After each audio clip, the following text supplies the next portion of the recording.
Eric, Omar. we haven't been giving the people what they want.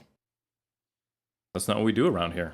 The people are told what they want from us, and then they accept that that is what they need. Yeah, from a top-down pyramid, and then they think to themselves, where did this idea come from? They've been leaving reviews. We've been asking for them. They've been leaving. There's almost a dozen in the last several weeks. We've not read a single one. We're going to make a disastrous choice. In fact, I'm going to include our guest, Lauren. Hi. Early into this introduction, I'm going to have you choose the review that I'm going to read, and then Eric's going to react to it. We have 4, and they each have a title. Unfortunately, they're all 5 stars. Guess what our average... This is over now the last 3 years. Guess what our average rating is on Iron Culture throughout the last 3 years? There's about 1,200 reviews. Just take a guess what it works out to. 5 stars. You're already part of the squad, FYI. Okay, you're part of the cult. It's 4.8, which is like a 96%. We're going to take it. So that's good. I'll read you just the titles, Lauren. So just pick one of these. One title for a review is Review and Rating. Okay. The other one is something called Hail Paimon. And then the other one is called The Listener Who Listened. Sorry, that's the third one. And then I'll give you a fourth one. My Wife Left Me. So those are the 4 review titles. They're all real, by the way. I'm not making these up. So please choose. We want to now include, the guest. Which one do you want us to read? Definitely going with My Wife Left Me. You're a winner. Okay, we'll take it. So it's 5 stars. So again, folks, you go ahead on iTunes is typically, I don't think Spotify has the function yet. We don't support iTunes more than anywhere else. That's just where we can read these reviews. It is 5 stars. It's titled My Wife Left Me. This podcast has single-handedly, well, really, I suppose it'd be dual-handed or perhaps even four-handed. Final answer, four-handedly, can't leave out either Omar or Eric's beautiful hands, taking over my life. I have been here every single Monday. Whispers. With that one weird Tuesday that had some weird random issues with the moon phase, I think, or something to do with Eric's astrology sign, and he's an asparagus, so the stars didn't let his computer function properly, or whatever. Anyways, the banter gets a lot of complaints because it's like 90% of the podcast with like 10% legit information. And I must say I agree. 90% is ridiculous. Guys, I think we could shoot for 98% in the new year. In all seriousness, this podcast is amazing, insightful, and I think it really cannot be understated the importance of listening and just learning. Everyone wants to throw out some random health fun fact that has nothing to do with anything and often isn't even right, and it's just common knowledge. Knowing what these sexy man bods can teach you is over half the battle. In a world where people, yes, this happened, have the audacity to walk up to you on the street, total strangers, and tell you that the white monster you're holding is unhealthy, all the while they literally have a takeout bag from Wendy's in their hand. People want to know and be right, but they don't want to learn. This podcast is the perfect combination of entertainment and knowledge to keep you coming back for more and having fun while accidentally becoming a subject matter novice. P.S. Do you guys have a reading list anywhere? I would love to have a collection of Omar and Eric's approved books. Thank you, Sam Blow, that's his name, from the United States.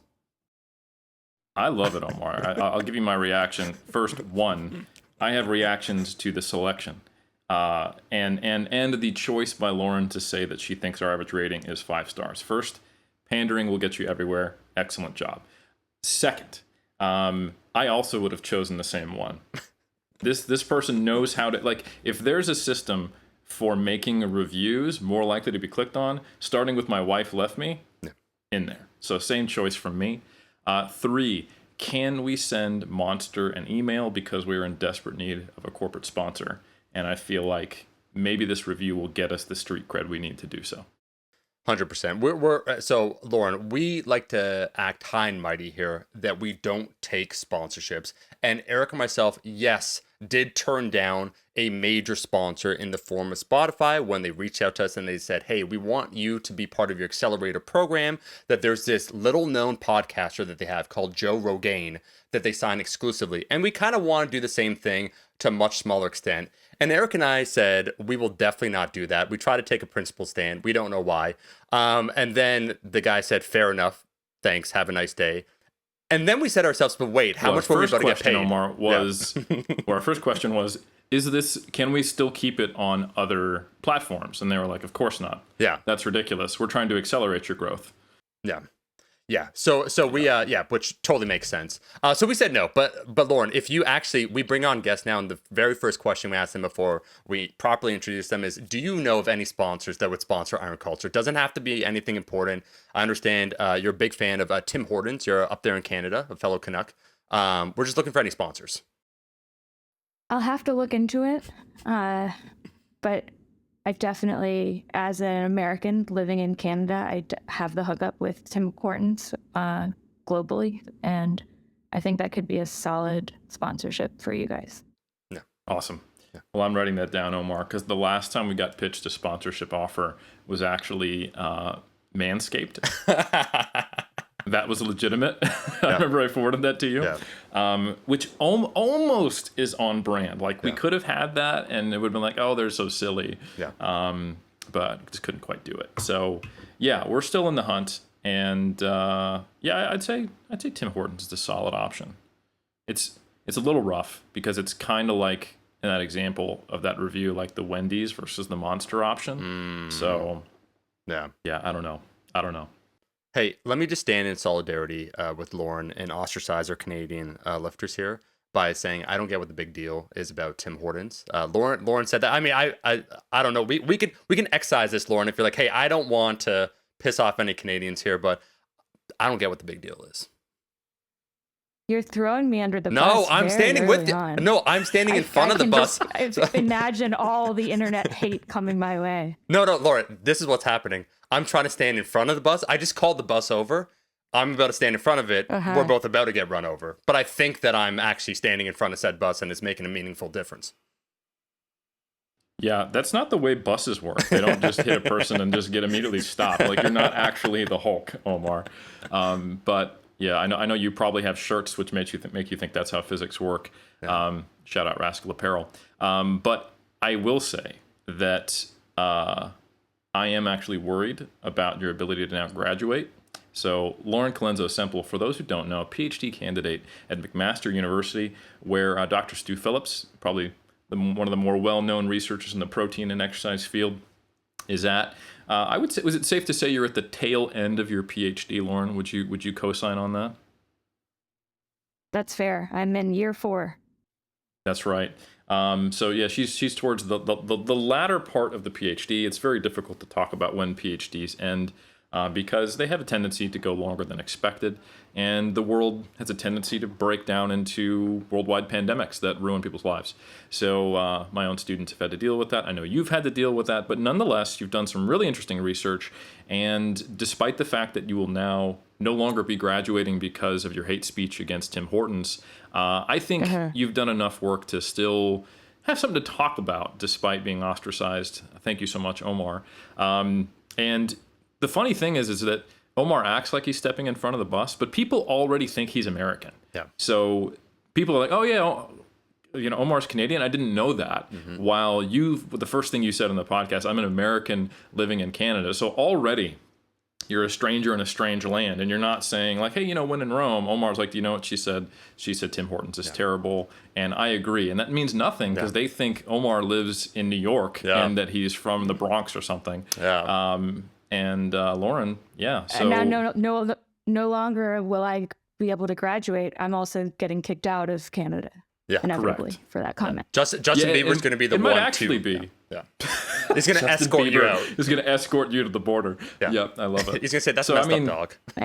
Say, please leave. And, maybe a shout out to McMaster. They would let you graduate if you could actually have a student visa, but that visa is getting revoked. So welcome to the podcast. You're welcome. And on a more serious note, I'm actually really excited to talk to you about this topic. Specifically, one of many topics, but the role of menstrual phase-based resistance training. The idea that there is a better option for people with a menstrual cycle to be training using some type of phase-based approach, almost periodization attached to the physiological cycle of the menstrual phases. And this is something that you are doing your PhD on, that you're very well read on the topic, and it's one of those evidence-based topics. And when I say that, it's that there's a lot of science-based information out there, but I think sometimes certain messages that are out there, and this is my take, and I'd love to get yours, of course, have a level of confidence and specificity that might not actually match the strength of the evidence and its consistency. So I think among many things, it would be good to kind of quote unquote set the record straight with what do we actually know, what don't we know, what are the limitations, and where can we go from here. So Lauren, first off, I would like you to give a little more of an introduction to yourself, your background. For those who don't know, you are a coach at Stronger by Science. You're a lifter yourself. You've got a lot of practical experience, and like I already said, you are a PhD candidate. But if you could give a little more in your own words, just to let us know where you're coming from and the type of experience you have. Sure.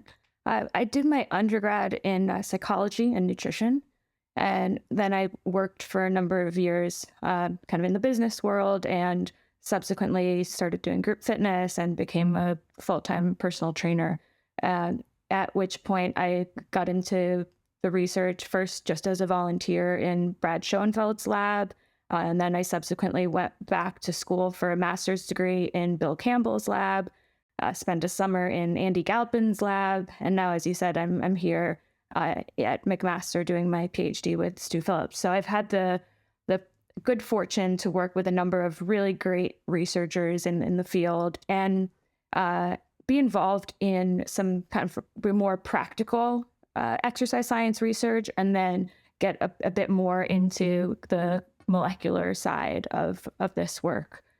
I was interested in focusing on women, really since my master's, and that has continued through my PhD. As you may have discussed in your podcast and elsewhere previously, there's a lack of research in women, not only in our field, but kind of across the board. And there's a tendency to say, well, we imagine that this set of principles that we have shown in men will apply to a female population as well. And then in some cases that may or may not be true.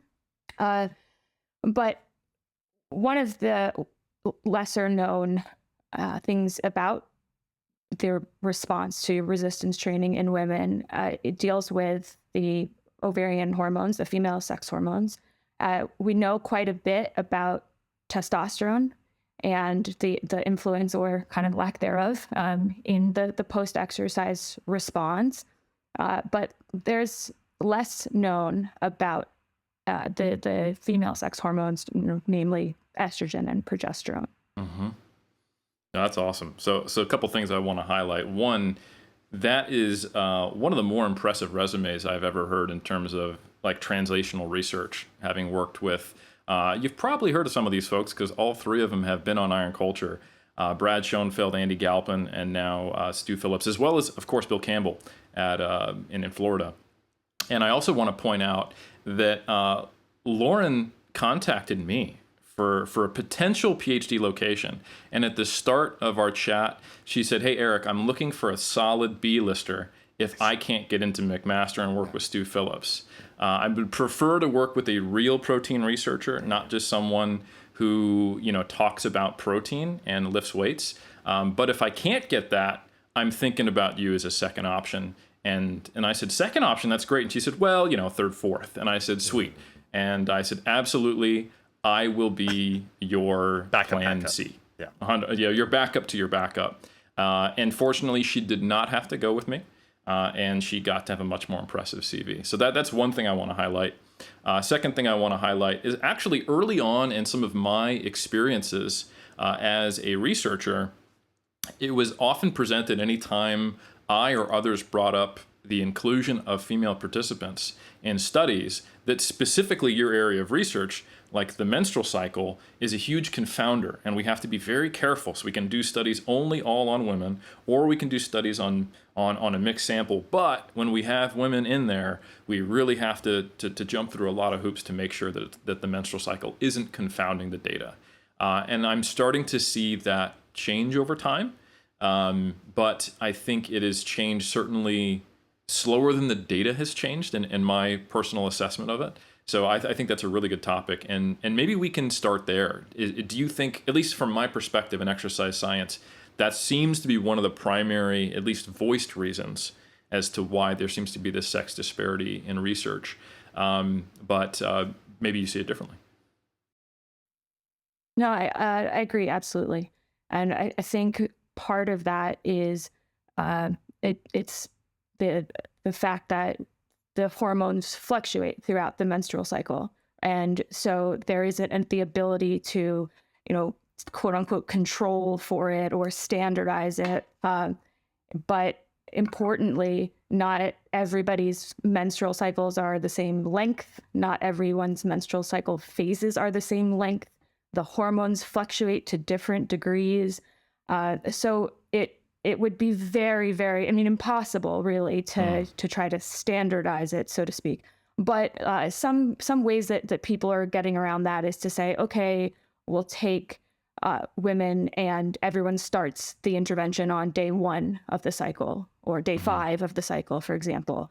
Yeah, and whether that's necessary is still kind of up in the air, I think, at this point. Gotcha. So you started to discuss how we seem to know a lot more about the impact or lack thereof, if we're talking about normal diurnal fluctuations in endogenous levels of testosterone, but that we know substantially less about estrogen. So I can tell you what the average person probably thinks of in the fitness space when they think of estrogen, especially if that average person is the average male, is that's something I want to keep low, and it's bad, and testosterone is what I want to keep high. And I think that conversation is starting to change. Interestingly enough, Omar, I don't know if you've picked up on this, because I don't think you've necessarily followed this group of individuals. But in the enhanced bodybuilding side of the fence, if we talk about some of the more, I would say, seemingly well-informed, evidence-based, like performance-enhancing drug gurus, or not to say that as an offensive way of saying it, but people who talk about an approach to PED use which is based on evidence, they emphasize, look, that's like you don't want to minimize estrogen. There's negative impacts there, and there actually may be some benefits to having estrogen levels high enough, but not so high that there are side effects that you wouldn't want, which I think is sometimes a surprising message to some.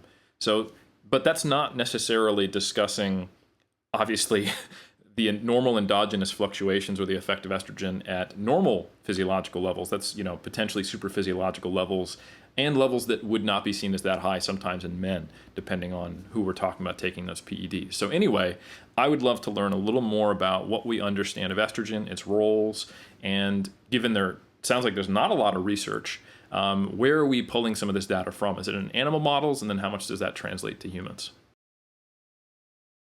Sure. So I'd say the most compelling evidence that estrogen is important in skeletal muscle is from animal models. And we see overactimized mice or rats, meaning they have very low levels of the hormones once the ovaries are removed.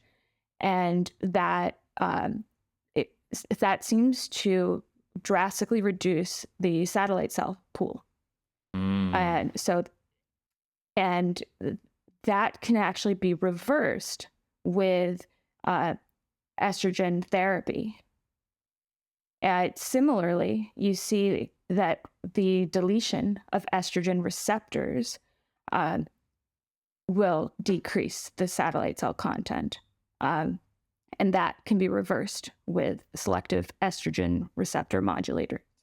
So that evidence shows a role for estrogen in maintaining the satellite cell pool, which we could then say translates to the ability to recover and repair.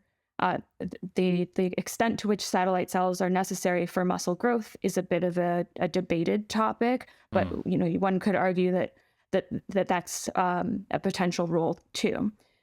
So that has been extrapolated to say estrogen is anabolic. Right. Estrogen is a good thing for muscle.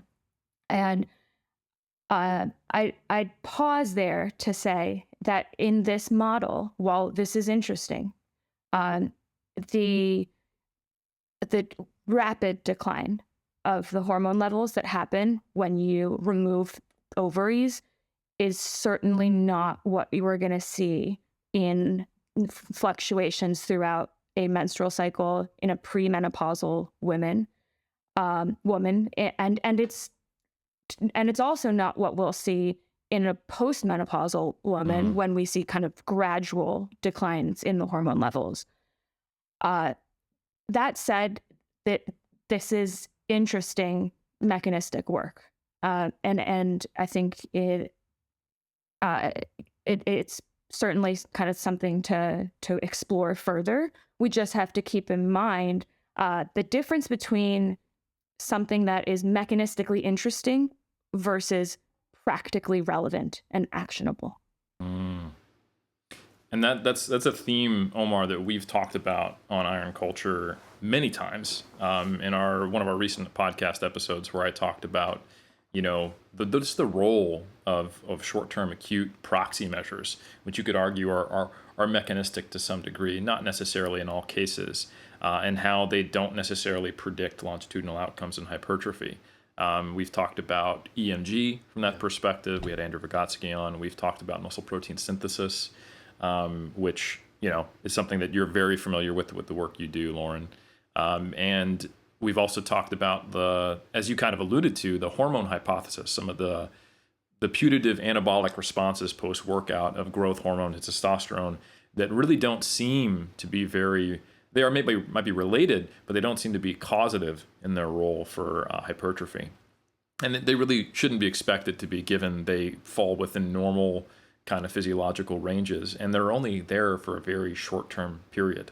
And I think it is, to some degree, going back to that PED discussion, a lot of the times our fascination with the potential large-scale anabolic role of hormones is borrowed from the enhanced bodybuilding world, where people are using sometimes tenfold the amount of normal, or they're giving themselves tenfold levels of the normal physiological range. So I think it seems to be the default position. I wish that would change, that some of these mechanisms therefore immediately lead to these kind of extrapolations. And I think it's also unfortunate that there's a lot of pseudoscientists who leverage that. Yeah. Like, Omar, how often do we come across someone who's like, hey, insert vitamin or hormone or transporter or something like that, and it's either really good or really bad for you, and then let me jump over all the research that actually examines its effect in people, like say insulin or some of the defense chemicals that are present in plants, and then talk about, and this is terrible or this is good, and therefore you need to eat this way or train this way. That's basically the recipe, right? 100%. Yeah. So it would be good to get away from that. And I think this is just another kind of feather in the cap, as a reminder that you're talking about, Lauren, that we do need to ultimately focus on some of the next step in the research chain, going from mechanistic to translational. So anyway, you're saying removing the ovaries and looking at estrogen levels in animals might not apply to, training models in humans. Can you talk more about that and kind of carry this story forward a little more? Sure. I think the key point there is that what we've learned from that model is the absence of estrogen is a negative thing. Sure. Does that mean the presence of estrogen is a positive thing? Not necessarily. One doesn't, and so if we're talking about hormone levels within normal ranges, do those necessarily influence the adaptation? When we look at testosterone, what's normal for you might be different than what's normal for Omar, but as long as they are, within your normal physiological range for you, then your hypertrophic potential is likely going to be won't be influenced by that. It's only when we start to get into really low levels or super physiological high levels that we'll start to see an influence there. So when we look at the hormones fluctuating throughout the menstrual cycle, we're seeing a rise in estrogen through the first half. So in the first week of the cycle, everything's low. Estrogen is low, progesterone is low. Then we see estrogen start to increase, and right before ovulation is probably as high as estrogen will get. And then if we look at the second half of the cycle, estrogen remains kind of moderate to high, and progesterone levels increase, and those remain moderately high for the rest of the cycle. So we're talking about fluctuations over a number of days, and the fact that that would potentially be so important that it would influence muscle growth. And in that case, we're either saying that estrogen is extremely anabolic, and so those, let's say, 5 days where estrogen is high is going to be very important for muscle growth, very stimulatory for muscle growth. Or we're saying that progesterone is so catabolic that it competes with the benefits of estrogen, and therefore in that second half of the cycle, we won't reap the benefits of training. And therein lies the concept of phase-based training, where the argument is that you should train harder during the first half to reap the benefits of the increased estrogen, and during the second half, maybe we should scale it back, do some yoga, do some light stretching, and that's not a good time to be really going hard in the gym with resistance training. Right. So women should spend half of their time not lifting weights if they want to get the most out of lifting weights. It seems to make a lot of sense to me. Just deload half your life and you will get huge, tremendous gains. I love it. I'm being a little facetious there, and perhaps not all models suggest just completely taking time off or only doing yoga. But I have definitely seen, I don't think that's an unfair way to paint some of the models that are out there and have been shared quite popularly on social media. So, yeah, what is your general take on that? It sounds like, just from the way you described it, that you don't think necessarily that estrogen and progesterone are that anabolic and catabolic, respectively, to completely change the paradigm of training. Is that an accurate characterization? Well, I'll say this. We know almost nothing about the influence of progesterone in skeletal muscle, Right. other than the fact that there are progesterone receptors. I think we've taken a huge leap to say, well, estrogen is good, so therefore progesterone must be bad. And I'm not quite sure how we got there, because the evidence really isn't there to support that conclusion. The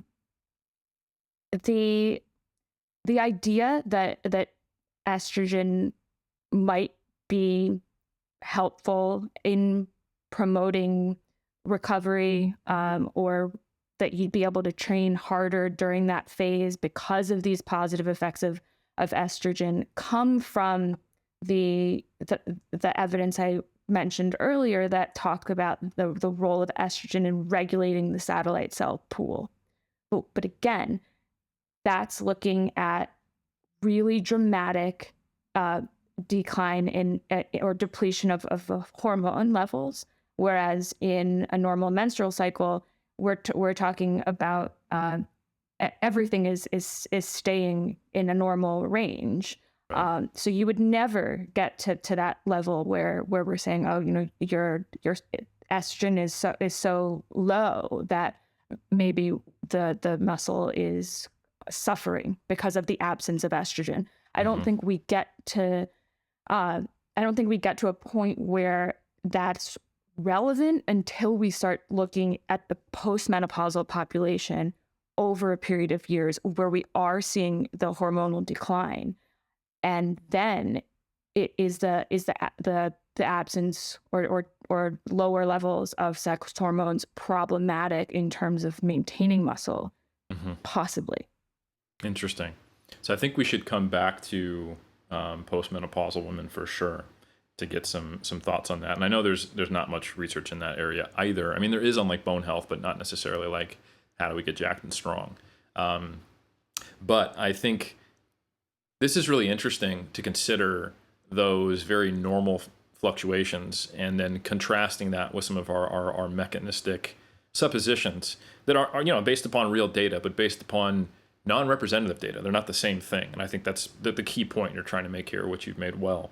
But one thing is that I think the last time I looked at data on this, something like, I want to say 2/3 of menstruating women in the US are on oral contraceptives or something like that, or some type of oral contraception. It's a huge number of women who are not just cycling normally, and that they're doing something for contraception, which is presumably impacting their hormonal profile anyway. So how different is a quote unquote normal menstruating woman in terms of their fluctuations in hormone levels compared to someone who is, say, on your more typical, Gen 4 oral contraceptive that has, sugar pills and then the active phase as well? Or is that maybe not the most normal? I know there's a bunch of different options out there. So people differ greatly, even within those who are on some type of oral contraception. Sure. Yeah. The oral contraceptives essentially shut down the endogenous hormone production.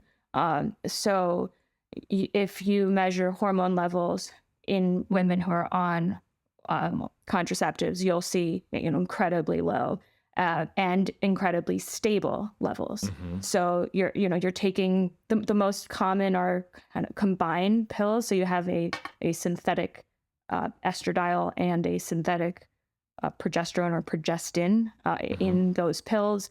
And so the hormone levels are very stable. When you go off the pills for a week, it's kind of unclear whether that's enough time to see a bump in the endogenous hormone production. Probably not. But it's difficult to measure as well, because when you do a blood test, you can't measure levels of the synthetic hormones. You can only measure the levels of the endogenous hormone. That's very interesting.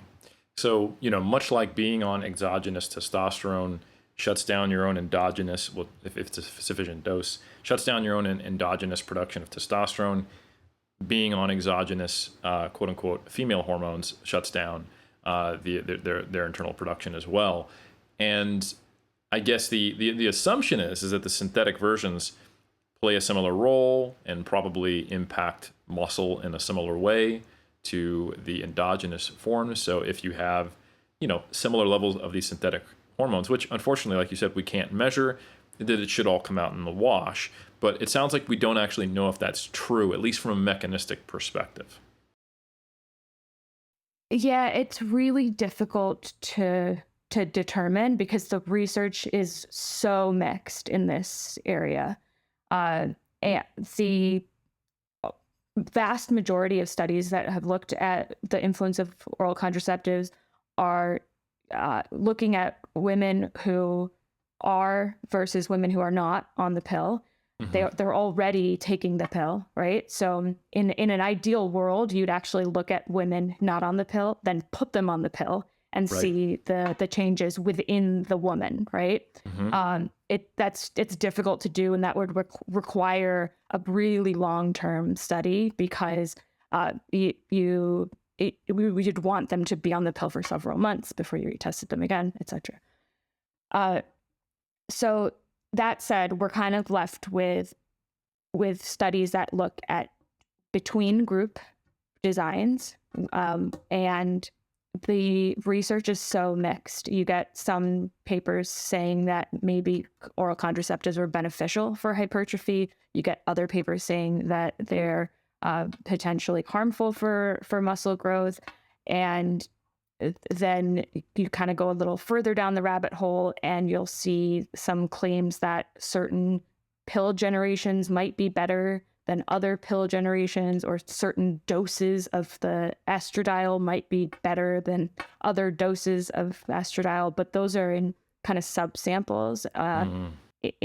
So we're looking at really small numbers of people in those results that were reported. And so I would say it's likely that it for the individual, it's possible that if you're not on the pill and then you go on the pill, maybe it has an influence one way or another. Or maybe if you're on one pill and then you go on a different pill, maybe it has an influence one way or another. But I certainly don't see enough evidence to say across the board the pill is a good thing or a bad thing in terms of muscle growth. We don't know that. So just a very practical question here, Lauren. Getting back to the phasic approach, and Eric was making that joke, but I do want to understand it more. What is proposed here, because it does seem I wouldn't say absurd. I just want to understand that, of course. Okay, so estrogen higher, let's say theoretically better for anabolism, satellite cells, cool. And then after, because you wouldn't have that hormonal milieu in order to get growth, cool. The recommendation is, we joked about yoga, but like what is the actual general recommendation for this phasic base? Because it seems if we use the analogy for like let's say men, testosterone, if you said, oh, guess what, you have a resting one of like 600, and for a week or 2 weeks or whatnot, it goes from 600 to 200, therefore you should completely cut off, like, oh, you're doing a strength-based program, you should just not train hard at all for 2 weeks. I think in only very small pockets of maybe the population, they would believe it. So my question is for you, Lauren. How prevalent is this phasic-based approach being recommended by people? What does it look like? Because I know we were joking about it, but just to understand, because it does seem, from what was just described to me, a little, nonsensical. And then also, what's the population? Because I'd assume if someone was theoretically trying to, maximize hypertrophy or whatnot, and the claimed magnitude of impact in this phasic-based approach, like, oh, you know what, there's a hormonal cascade, therefore you really shouldn't train hard, you want to maximize growth, it's for you. It still seems a little harder to believe, but okay, we could maybe understand it. But is it being recommended for then like a general population that also just wants to, get better? Because it seems like, once again, if we're talking magnitude of impact, even if theoretically, and that's several leaps, it could be true, that wouldn't be the best approach for a person who is just like general health goals, general fitness goals, and is not being super specific. So can you just contextualize that for me a little bit more about like what is being recommended there?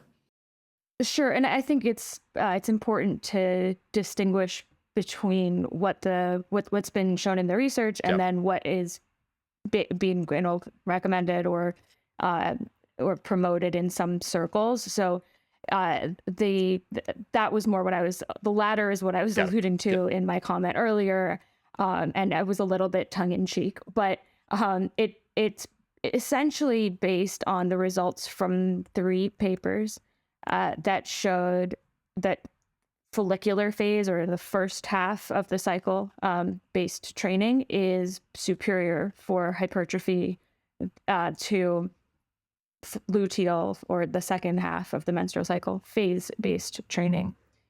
There's one paper where it was a within subject design, so they had one leg training in one phase and one leg training in the other phase, and they found that the leg training in the follicular phase, so in that first half, gained more muscle than the other leg.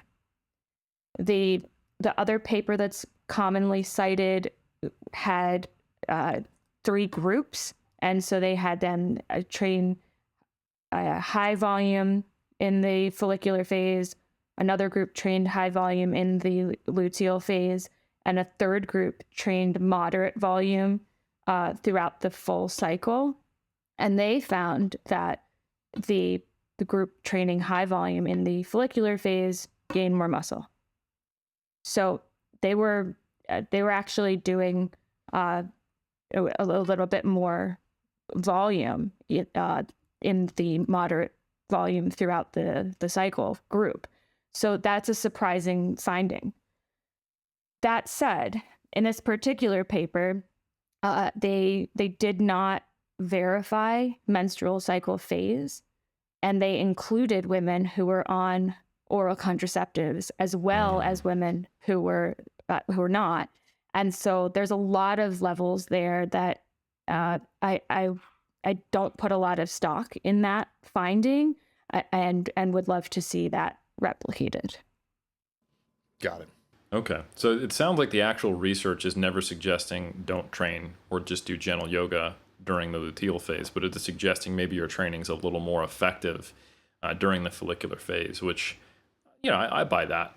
But yeah, in some circles, the idea of just kind of stepping away from resistance training, it doesn't really make sense to me. Because so what does that mean for when you actually stop producing a large amount of estrogen? Like, so when you hit menopause and you just stop lifting, and that's the way that we, get the best outcome. Like Omar was saying, like if you get, oh shit, I have really low testosterone as a man, I better not lift so that I'm not like the logic is not there. I think it is that, oh, this might be a little less effective. My recovery might not be as good.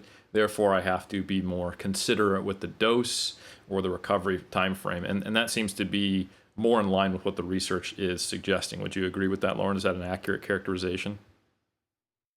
Yeah, I think, again, I'm open-minded here, but it's hard to understand why the follicular phase-based training would be superior to luteal phase-based training, because in the follicular phase, for half of it, the hormones are low.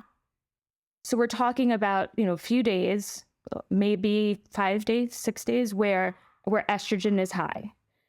And so if we're saying, okay, there's something so amazing about those few days of higher estrogen that's somehow beneficial for our hypertrophy. But then in the second half, in the luteal phase, estrogen is still moderately high.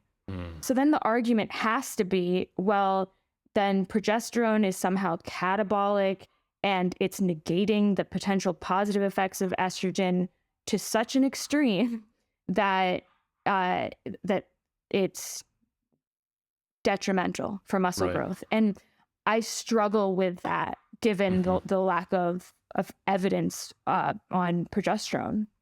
Yep. And I think one thing that our industry has a tendency to do is when something is found to be better in a scientific study, that automatically translates to a large magnitude of difference as well in people's heads. They assume it's a big difference. And to go back to what you were talking about with oral contraceptives, I'm not aware of any studies where even when they do find a difference, either showing that oral contraceptives might enhance gains or they might hinder them a little bit, that there were large effect sizes. And certainly when you look at the studies from a bird's eye view, kind of an ad hoc systematic review approach to looking at them, from my understanding, and there's actually a pretty good article on Stronger by Science about this that I think Greg wrote, these are small effects we're talking about, which seems to line up kind of with the way you're viewing the effects of these hormones. Am I accurately summarizing this research? No, absolutely. And I would say that my recommendation based on that is that to take an individualized approach, because if we're going to say, yeah, I'm really trying to optimize everything about my training, then the influence of menstrual cycle phase, maybe it's as important as the influence of stress and sleep quality and nutrition. And I mean, probably not. But if we're saying let's do all of these things to really optimize our results, then maybe it makes sense to listen to the sorry, I'm not sure how to word this, but I think it's possible that for an individual, they, in the first half of their menstrual cycle, maybe they experience menstrual symptoms that actually make them less motivated to train, or more fatigued. And in that sense, it would make sense to approach, to take an regulated approach to the gym, readiness to train, and factor that in.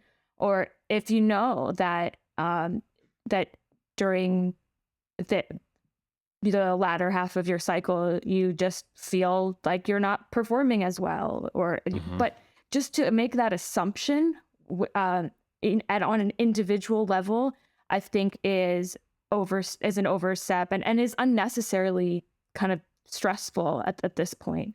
And I think it would be more productive to log your training and make note of when you're on your period. If you really want to determine or distinguish which cycle phase you're in, then you could do that as well by determining when in the month you ovulate.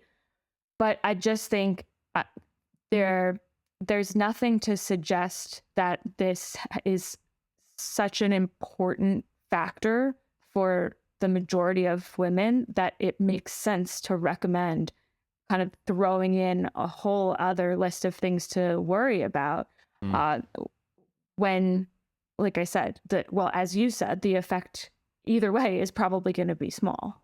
Yep.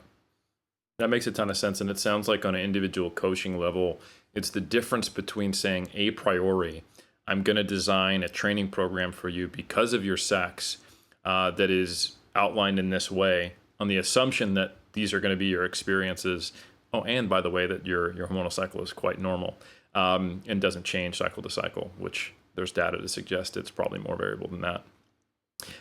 Rather than what you're suggesting, if I'm hearing you correctly, is auto-regulate and adjust like any good coach or athlete does based upon what actually happens and what you observe.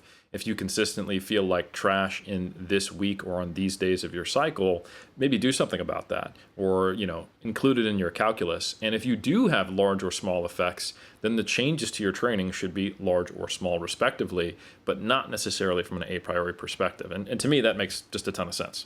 No, exactly. And it's the same way that you would work with a client who is traveling for work half the month, or is having a really stressful couple weeks and has really poor sleep, or it's sort of, it should be individualized, and the extent to which that actually influences performance and subsequently hypertrophy in the long term is certainly going to vary at the individual level.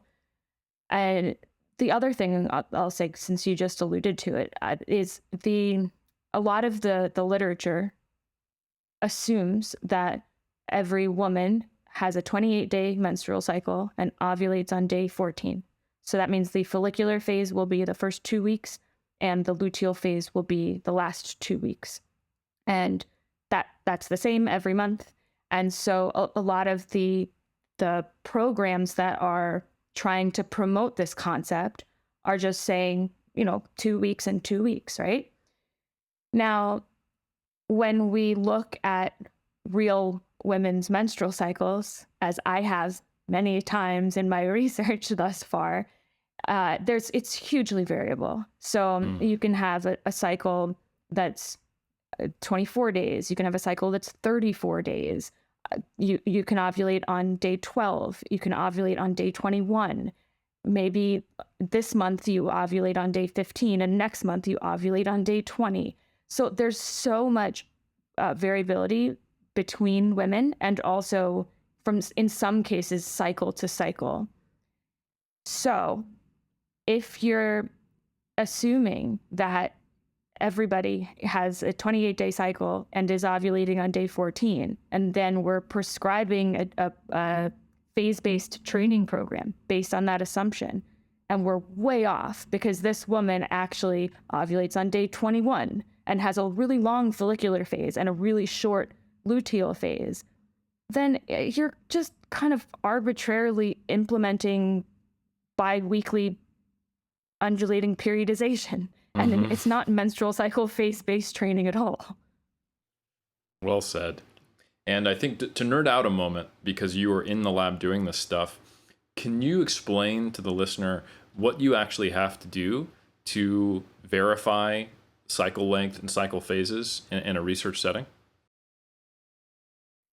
Yeah, this is incredibly challenging. One of the helpful things with recruitment is to start with people who are already tracking their cycles. This is fairly common in at least university-aged women. They're tracking their cycles using an app. So then I can go back and I can say, okay, for the last 6 months, this is your average cycle length. Now, you will see on these apps, and also in the new version of the Apple Watch has this prediction of when you ovulate, and that is based on just a simple calendar counting method. So the algorithm will say, okay, you have a 28-day cycle. We predict you're going to ovulate on day 14. If you have a 30-day cycle, we're going to predict that you ovulate on day 16. So what I do in my research is I look at their history, I determine average cycle length, and then I send them home with a week's worth of urinary ovulation strips. So when ovulation occurs, at some point mid-cycle, we see a spike in luteinizing hormone. So these strips that people primarily use for fertility purposes are tracking, when that spike in luteinizing hormone occurs. Now, I'll also say this: for some women, it happens over a couple days. For some women, it happens over a couple hours, and you can miss it. So the challenge here is capturing it and then being consistent from month to month. In my research, I have them come in 5 days after their positive ovulation test, and then we do a series of tests over a week. Then I have them come in again 5 days before I predict their ovulation will be, and I have them do that series of tests. So what I'm trying to do here is to look at the response during that peak estrogen phase, so before ovulation, and replicate that in the second half where we're seeing moderately high progesterone and estrogen. And this is challenging because I'm not always right with the prediction, because again, for some women, they don't regularly ovulate in the same month. Right. And I will also verify that with blood hormone testing after the fact. So that, I'd say, is kind of the gold standard for determining ovulation and menstrual cycle phase. So the urinary strips are great because they're non-invasive, and you can take several tests throughout a day, throughout a week, and then it's great if you can also confirm with serum hormone levels. But in the literature, you'll see either what I discussed previously, where it's just this assumption that, days 1 through 13, we're doing this, and days 14 through 28, we're doing this. Or they use basal body temperature as an indicator.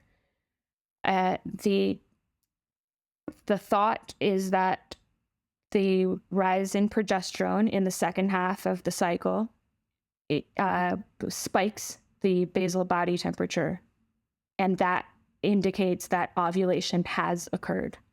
Gotcha. So you'll see that they'll say, participants measured their basal body temperature every day, and then if we saw an increase of 0.3 degrees Celsius, then we assume ovulation has occurred, and that's kind of our method. Some women don't experience that spike at all, and importantly, basal body temperature is influenced by a whole variety of factors: Yes. stress, illness, sleep, the environment, alcohol intake, you name it. So it's not a very reliable tracking method. Gotcha. So we kind of have this hierarchy of, basal body temperature, LH strips, to actually, serum hormone draws. And shout out to my PhD student, Kim Santa Barbara, who's been doing this just sometimes not even necessarily trying to capture measurements in certain windows where hormone levels are higher or lower, like you're doing, Lauren, but just to confirm cycle length and characteristics and whether it is happening or not, and whether it is quote unquote regular or irregular. and it's been quite a mission for her. So I can imagine how challenging this can be. And it also indicates that when that's not occurring in research and they're doing quote unquote menstrual phase-based training, we have to, like you said, question whether that is an accurate representation of the training they're doing. Maybe it is on average most of the time for most participants, but there's got to be certainly participants who are doing maybe not the exact opposite of what it says that's going on, but they're not training in the phases that they think they are with the way that is supposed to be matched up with it, which I think is really telling. And it does, beg the question of, do we need to replicate these studies with some of these techniques on a more individualized basis before we can have confidence, considering this is a small number of studies. You said there's only 3 on menstrual phase-based training right now? Yeah. So I think that's really helpful. Also, on the same note as kind of reviewing with the bird's eye view all of the studies on the impact of hormonal contraceptives on performance, I think the initial basis of why would we look into menstrual phase-based training, if I was to think about it from a purely empirical lens and ignore my experiences of having women in my life and them sharing their qualitative experiences with me, I would think, okay, I would want to see a fair amount of research showing fluctuations in performance and a lot of symptoms related to the menstrual cycle that I would think are impacting training in a meaningful way. And from my read on the literature here, I know there's some systematic reviews and meta-analyses by, I think, Kirstie Elliott-Sale, and there's some others.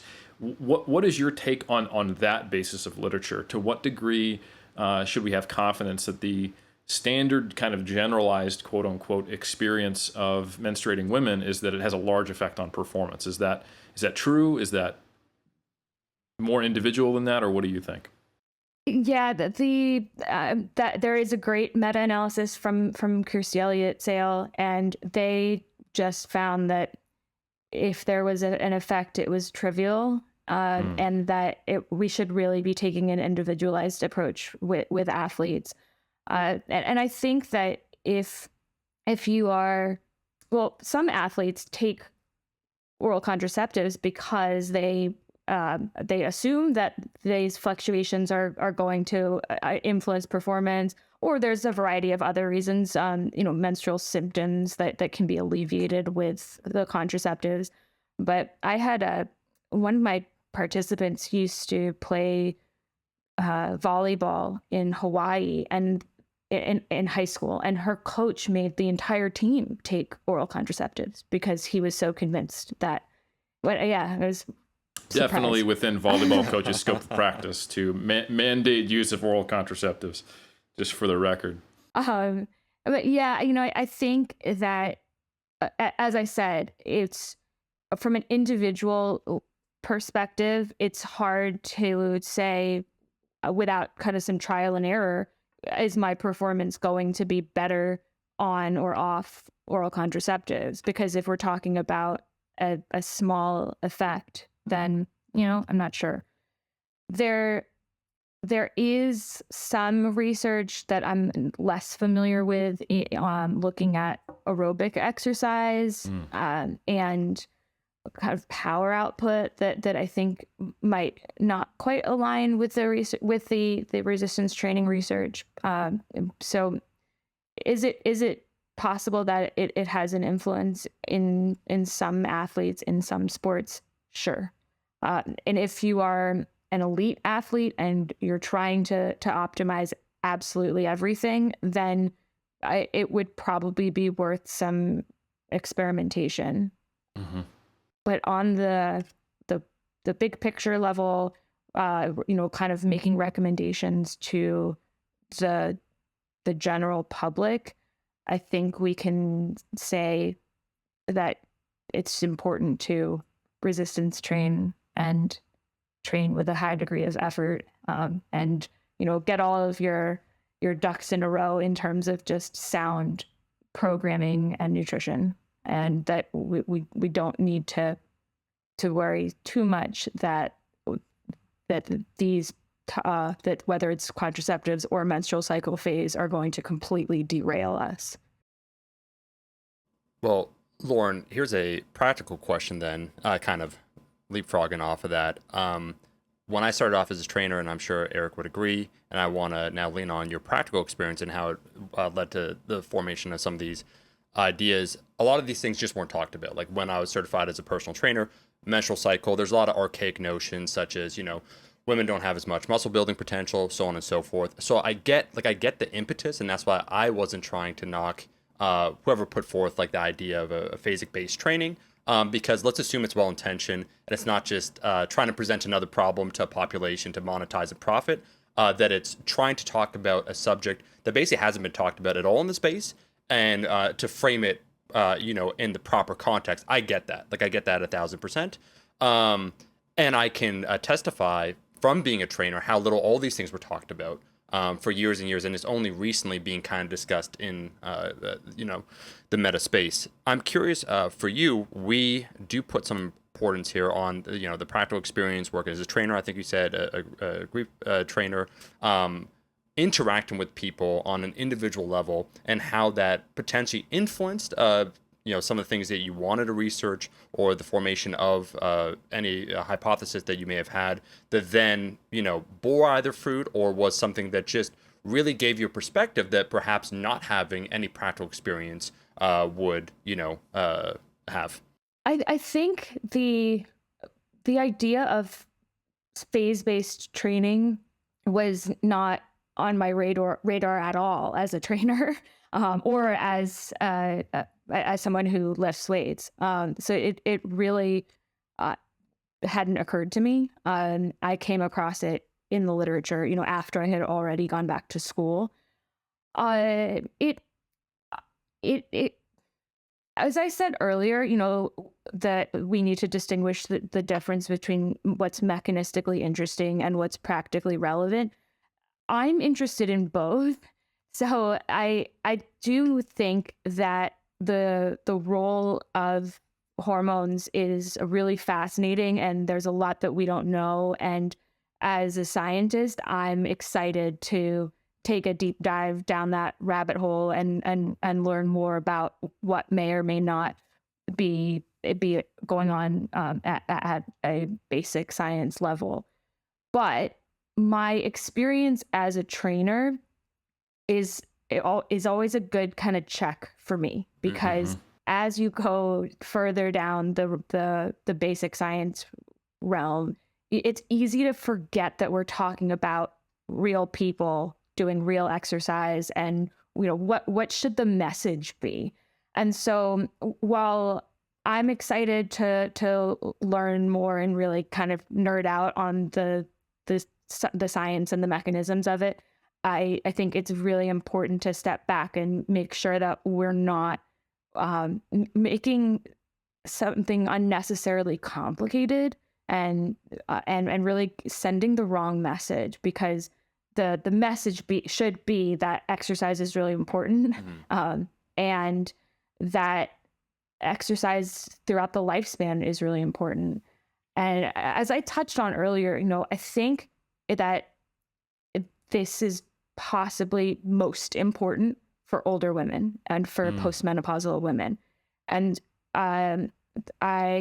this is my opinion. I don't have enough evidence to back this, but I'd say it's especially important for this population to start resistance training pre-menopause, and to continue to resistance train. I also think there's potential for variations of hormone replacement for that population. And that's something that I hope will be researched more. It's a very complex topic. Just like how hormonal contraceptives, there are many generations of the progestins. There's many different formulations and doses. That's the case too with hormone replacement therapy, and it's difficult to do that kind of research. There's also a lot of fear around that based on a pretty old paper that was highly publicized, showing some pretty negative health consequences to hormonal replacement therapy. But that's an area that I would be interested to see further explored, because I think that when we're seeing what we're seeing with the animal model is probably not relevant to the premenopausal population, but could be more relevant to the postmenopausal population.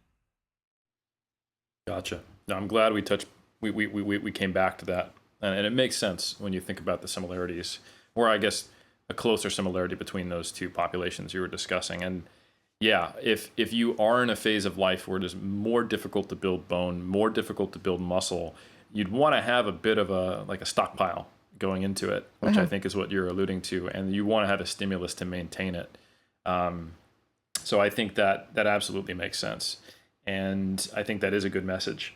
And I think sometimes it's difficult for science, which especially when it's based around certain statistical models and like meta-analyses, which are trying to get a population level generalized effect, for people to feel represented by it or included in it, even though they might be one data point in that massive bell curve, when it's not communicated well.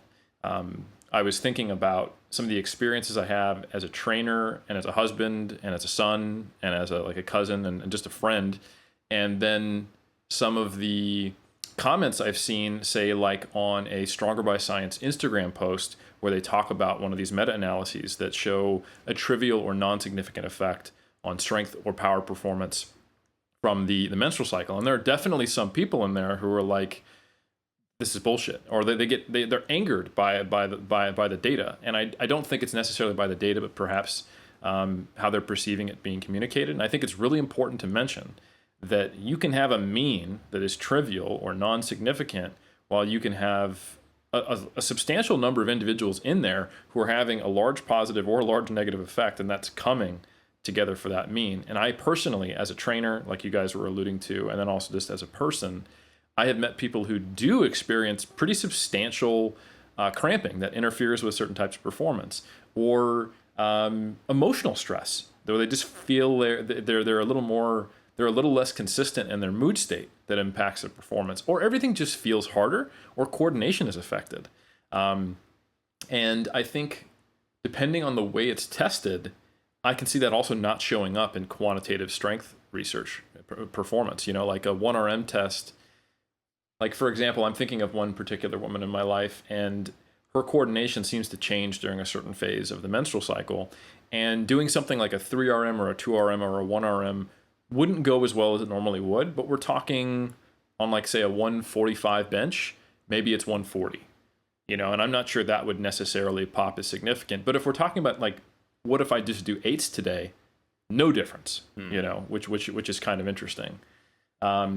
And I think there's also something to be said for everything feels harder, but I can still get the performance done. Like, I can follow my logbook. It's just, a subjective RPE 8 versus a 6. And I don't mean like RIR. I mean like a session RPE, if you will, in two different phases. And that also would not show up in one of these meta-analyses. So I guess what I'm saying is just a disclaimer on our conversation here, that if you personally do experience pretty significant symptoms related to your menstrual cycle, or they change in response to taking an oral contraceptive, you're not in contrast to the meta-analyses.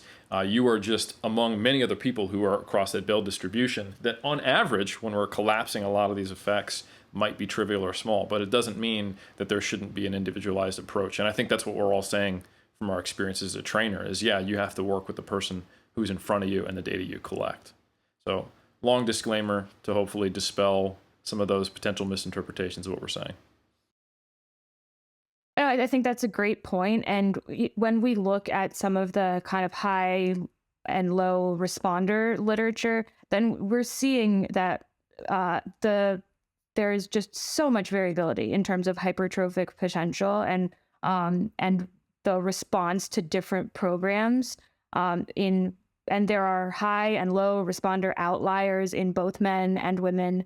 And there is a whole host of things that, many of which we don't even really know, that make somebody a higher or a lower responder. And some of those are just how you're programming. And maybe you respond better to a certain program than I do, and that's fine. And those are things that that's why you work with a coach. The research is never going to tell you, Eric, how to train. You can get some basic principles, but from there, then I think you always need to take a kind of individualized approach, and then alter as you get feedback from you as the athlete or from your client if you're talking about a coaching scenario. That's a message we can all get behind. I love it. Well said. One thing I would like to touch on is specifically, what are you doing? Because you mentioned, your perceptions on this are a little different when you put on the researcher hat. Like, you're interested in the mechanistic research. You're interested in the role of hormones, how they change, how it impacts muscle physiology. But you're also acutely aware, like, you're checking that with, okay, and now Lauren is the trainer, Lauren is the lifter. Let me think about, does this matter? And I think that is a really good check, and it's quite important. Because that's where sometimes we can get these large bodies of research that are relatively disconnected and not useful from the actual translational research. So let me ask you, just as someone who is doing their doctorate in this topic, what questions are you trying to answer? Where are you at with that process of answering those questions? And what are you hoping to contribute to the literature through what you're doing? Sure. I was hoping to do a training study, so to kind of try to replicate, or perhaps replicate and improve upon one of the papers that's already out there looking at the phase-based training approach. Because of COVID, I just couldn't do a training study. So I'm doing something that is a little bit more acute, and I'm looking at the muscle protein synthetic response to exercise with the measure of muscle protein breakdown as well. And we're doing that in, as I mentioned, in that kind of week before ovulation, and then in another month, in another cycle, in the same person, doing that in that week after ovulation. And most importantly, really implementing those methodological best practices. And that is one of the things that I hope to contribute, is to say, if you're going to do this research, it's really important that we measure what we say we're measuring to the best of our ability, and that we don't make these assumptions. Another piece of that is I had all of those women come back for another cycle and come in for bloods every week. So when we look at that textbook diagram of what is a normal menstrual cycle, and we see these hormonal fluctuations of the estrogen, going up and then spiking and then kind of coming down, and we see the progesterone staying really low and then going up, and we see the luteinizing hormones spike in the middle. When we look at the individual hormonal profiles throughout the cycle, you don't see that because some of them, the luteinizing hormone spike is a quarter of that, or their estrogen peak is half that. Or, as I said, for some people, one phase is substantially longer than the other. And so another thing I'd like to highlight is that it's that variability between women in terms of the hormonal profile throughout the cycle. And so I think it'll be a really cool figure to show, hey, look I have all these time points for all these women, and I can redraw that textbook graph for you, but show you that variability.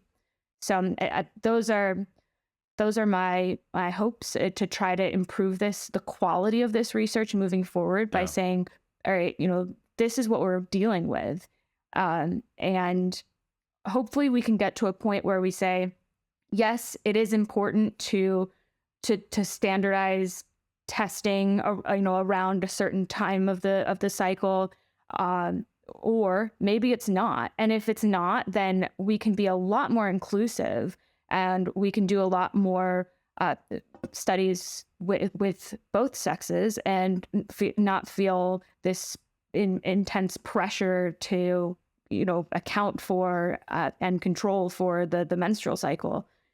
And I kind of feel like that's where we will get to eventually. And that would be my hope, but I'm open-minded, and we'll go where the literature takes us, right? I sure hope so. That's the only place I want to go.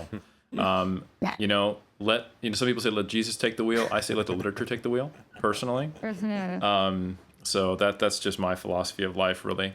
No, I think that's really well said. I'm excited to see the publications that come out of your PhD, and it made me think about the population you're studying. So what, specifically, is it exercising women, lifting women, certain age group? Obviously, it's menstruating women, but who are you working with?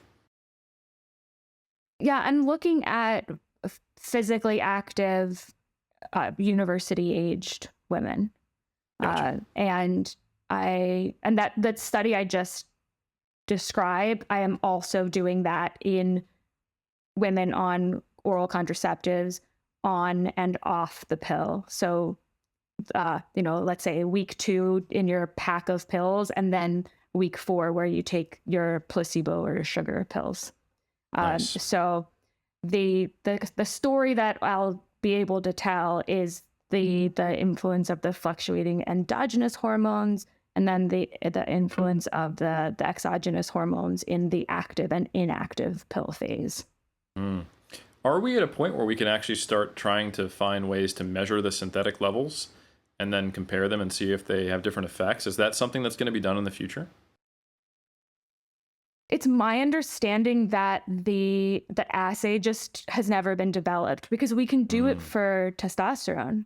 Yep. Like you can measure the exogenous testosterone, but it has not been developed for the synthetic female sex hormones. Go figure, we're always left out. Well, I think a huge part of it is because testosterone is seen as a doping agent, right? I would assume. Yeah. Actually, I don't know Yeah. the reason why. Of course, it could just be sexism, but and I'm sure it's not a completely left out reason. But I do wonder, like, as this research continues, are we going to start looking at 2/3 of menstruating women as being enhanced? That's my question: is are you enhanced? Like, do we have like a very few natty women, actually, if we start to reframe our perspective on estrogen?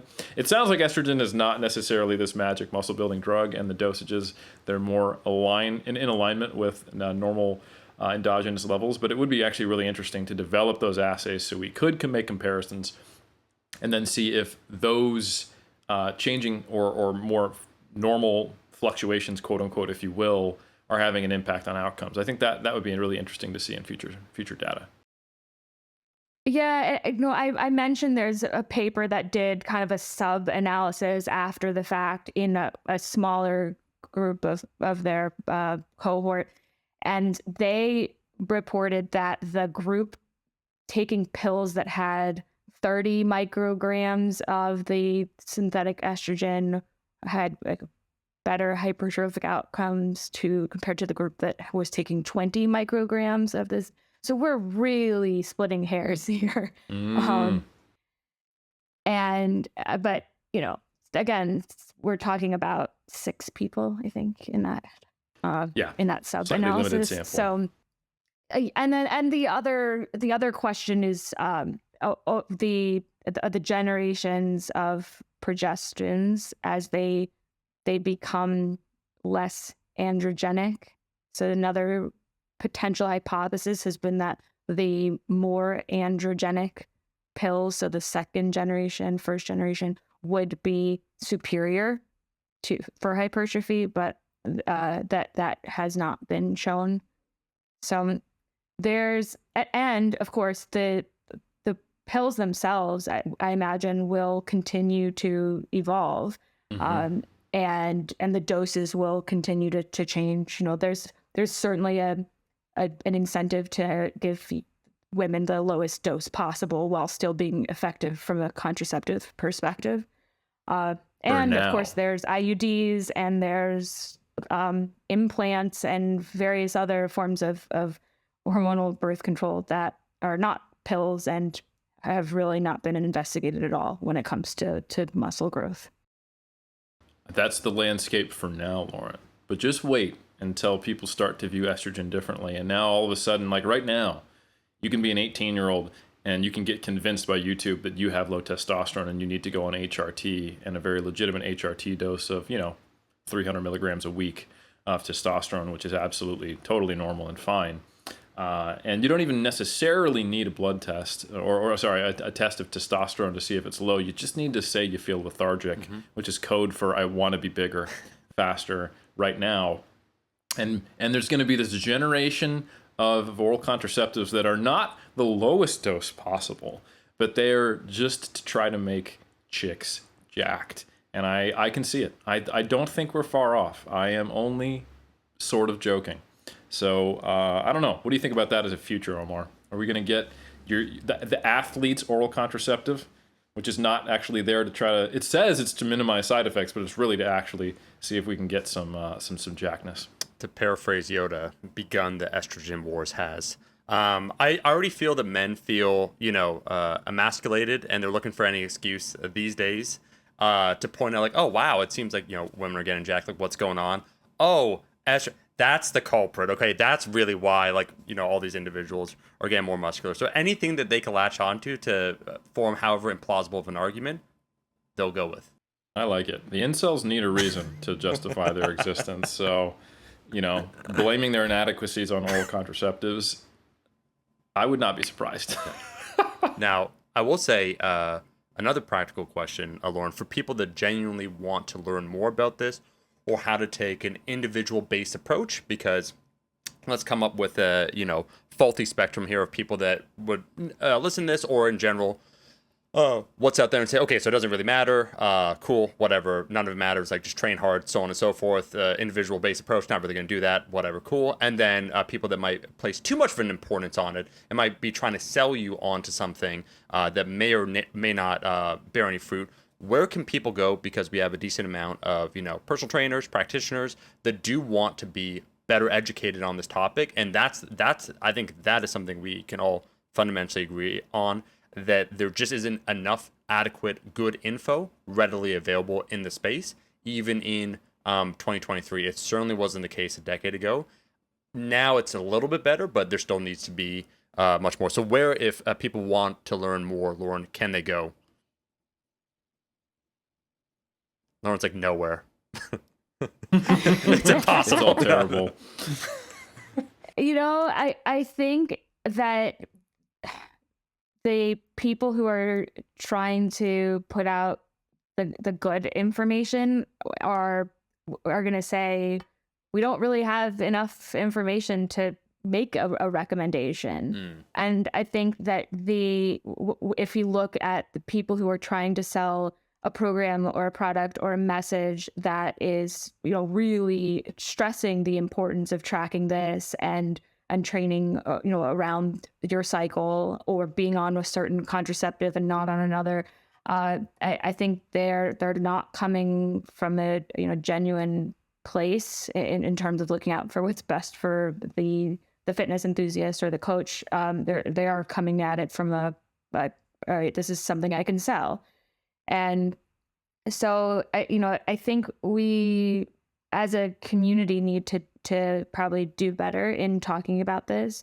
And I would say as coaches, it should be something like everything else that's kind of on our radar with clients. And we should be aware of whether they're on an oral contraceptive, or whether they switch to a different one at some point in time, or whether we find, over a period of months that maybe performance is potentially influenced during one phase, or whether menstrual symptoms are such that we really do need to incorporate some kind of an auto-regulation approach to the training for that week. So I think it's, as you mentioned, in our background as trainers, it was something that was sort of not talked about, and now it's something that is being discussed more. So I think we are coming to a better place of just being more open about it, acknowledging that sure, it could affect my performance in the gym today, and as my coach, maybe you should be aware of it. But I think we're a long ways away from making kind of broad recommendations. Lauren, you just described the evidence-based curse, where the strongest condemnation we can give of someone who's peddling something that's pseudoscientific is, oh yeah, well that might not be true, and it's just not that convincing. We don't have the data to say that. Well, can you say that I'm wrong? Well, no, because I'm honest. So it's rough. And as we saw in response to like the progesterone controversy, that's all people need when they're living on a prayer. So I think it's sometimes an uphill battle, but I'm very much appreciative of researchers like yourself who are actually doing the work so that we can have more definitive understanding of this, and who are also blending it with the practical. And hey, thank you for coming on Iron Culture for that. I appreciate it. And before I made my strange joke about people on oral contraceptives basically being the new enhanced, and that, you know, being something that the incel community talks about, I was asking you about the population you studied. And the reason why I did have a follow-up question, I derailed myself, was that based on some of the literature I've seen a higher prevalence of quote unquote irregular menstrual cycles in female athletes specifically, and maybe even based on some data in female strength athletes. I have seen incidences, I think for a couple reasons.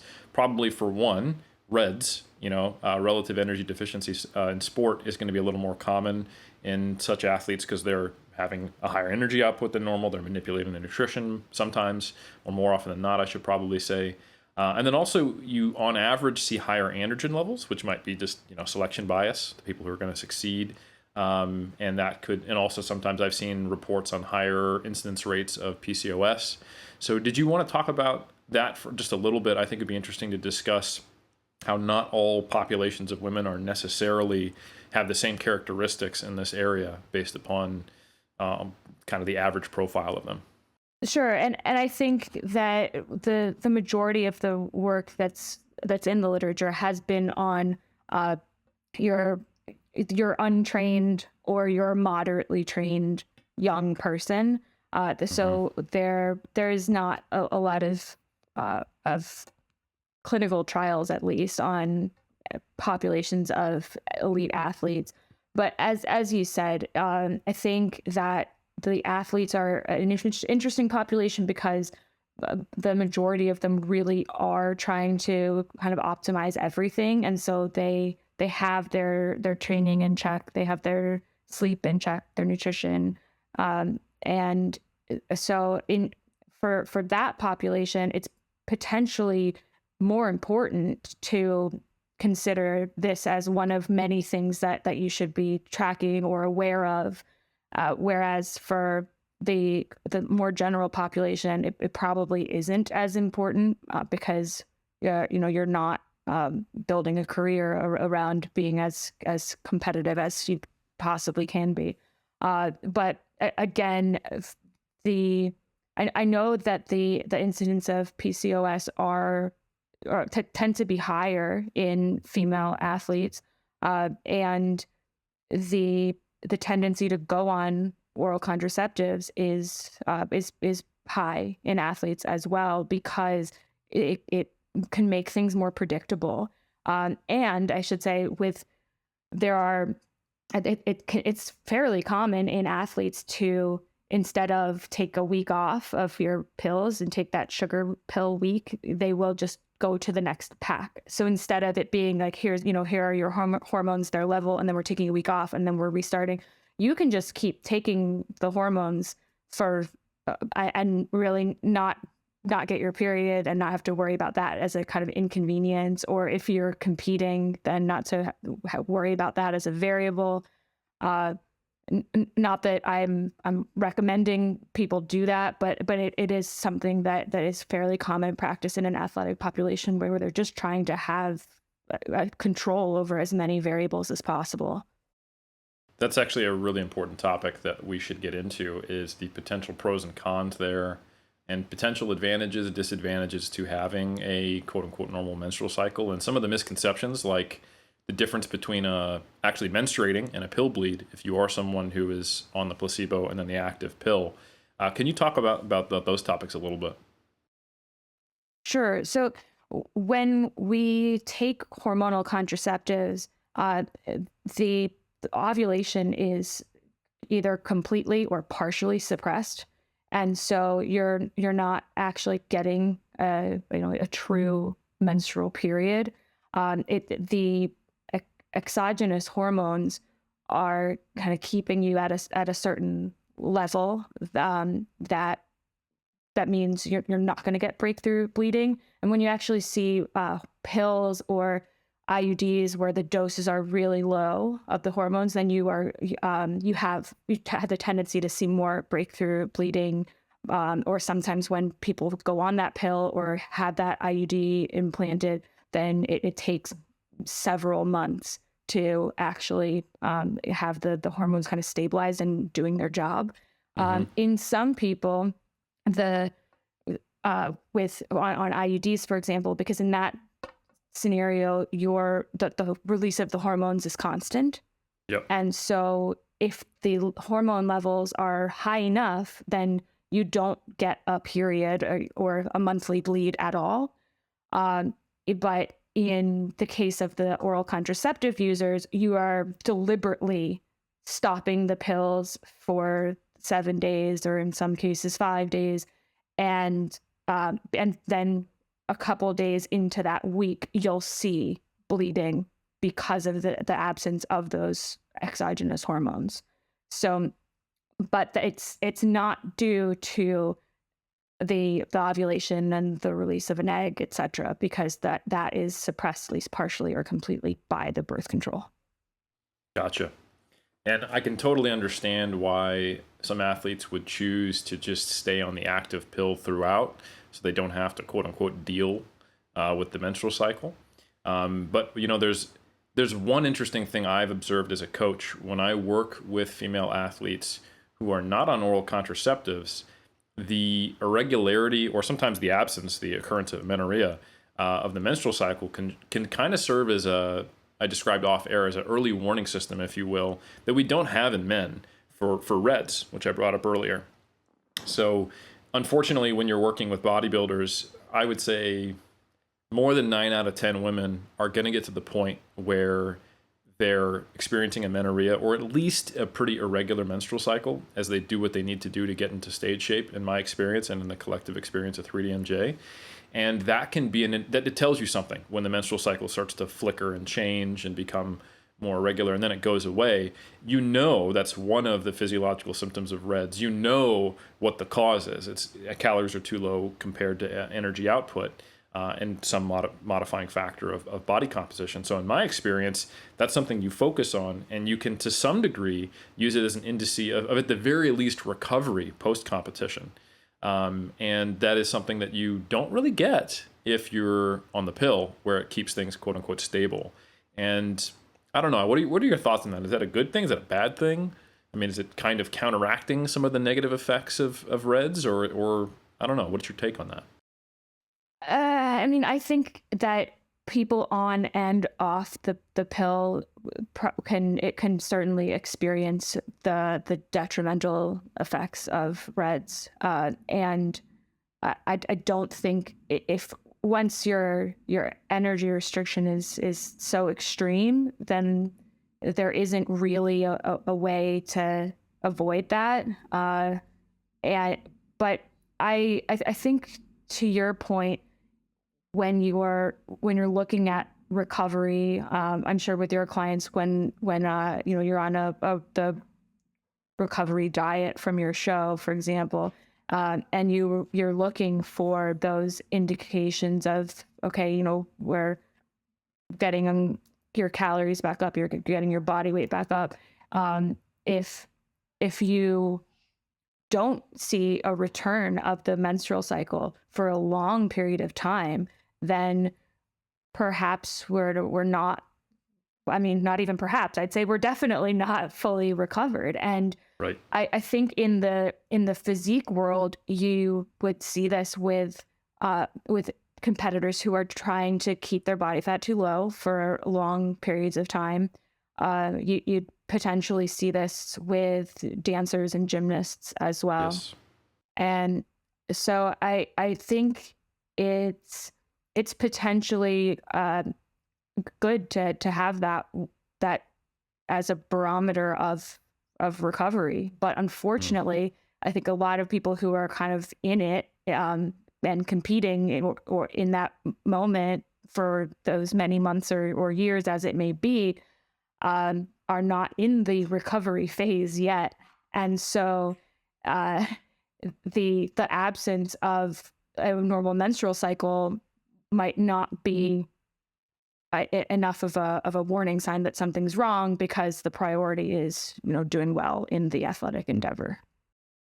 100%. And that is the mentality I would have and I've looked at my testosterone levels. The equivalent, it's unavoidable if you're trying to get really, really lean. I guess it depends on individual and competitive vision and all that stuff, and perspective and life goals that interact with competition. But for sure, it is a tough sell, because ultimately on the way down, there's not a whole lot you can do. You can diet on the highest calories possible, extend the time course so you can maintain the menstrual cycle for as long as possible. You can use nonlinear dieting strategies, but ultimately I always find myself playing the game of how quickly can we get the menstrual cycle back, not can we prevent it from going.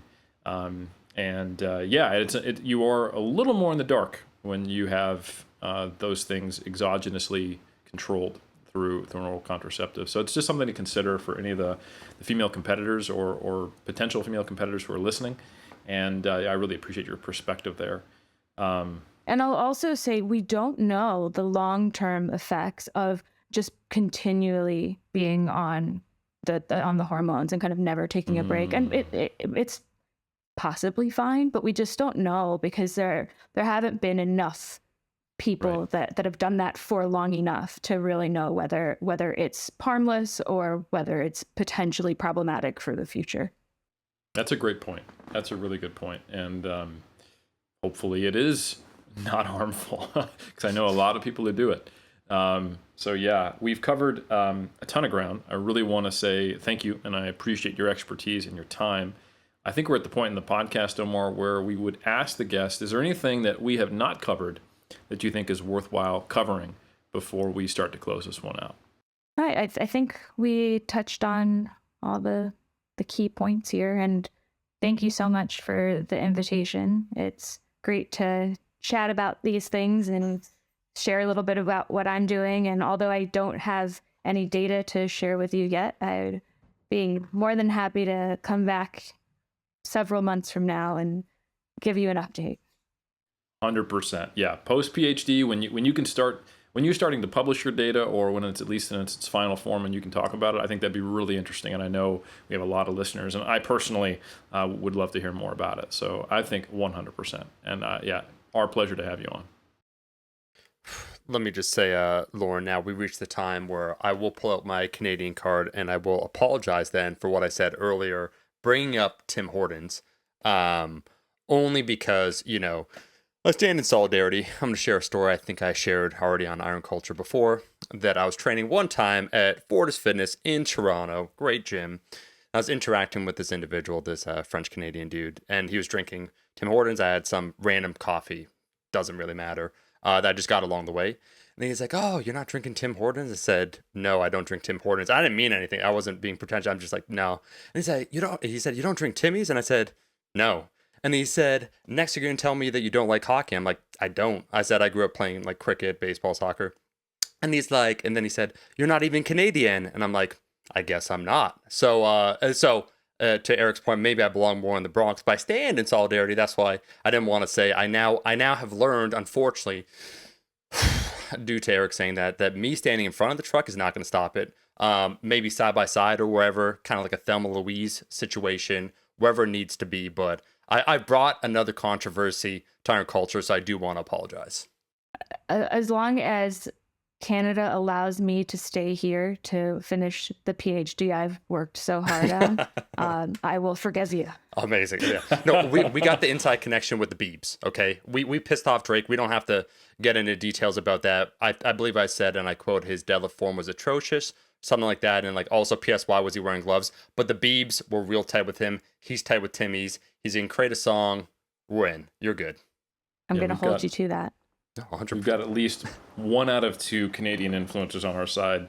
And I will say that we've had so many Canadians on the Iron Culture podcast that I feel like we've gotten a little bit of goodwill to hopefully weather the storm of this anti-Tim Hortons propaganda that we've put forth.